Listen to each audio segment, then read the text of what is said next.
Jesus says something in Matthew 16:18 that has become a bone of contention in religion, not because it's difficult, but because it's used to prove something it was never intended to prove. This is a big problem in religious discussions.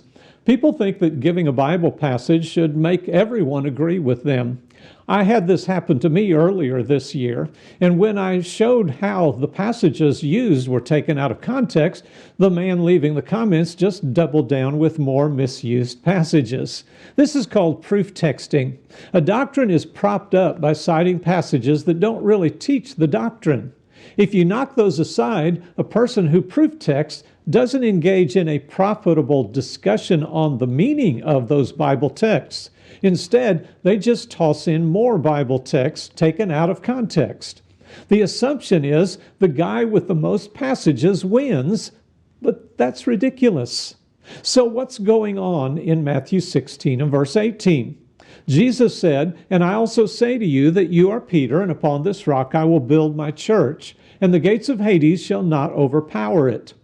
This is frequently used to say that Peter was given papal authority, meaning that he would be the first pope. The assumption is that the rock in verse 18 refers to Peter, and the church was built upon Peter. But a close examination shows that this is not the point Jesus was making. The Greek word for rock and the Greek for Peter's name are not the same. Peter is nominative masculine, and the word for rock is dative feminine. The genders don't even match.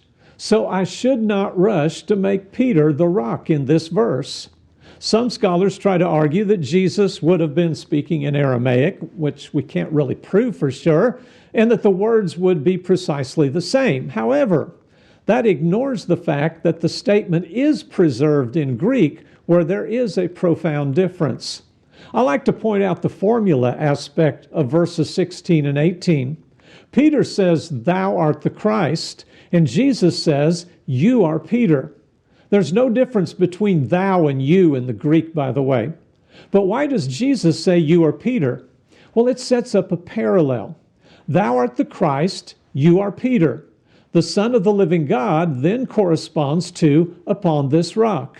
The rock is the confession of Peter, the very truth that Jesus was the Son of God. Jesus could not build his church if this were not true. Even easier to understand is the fulfillment. This is a promise, right? So how was it fulfilled? Well, Peter does not become a pope in Scripture.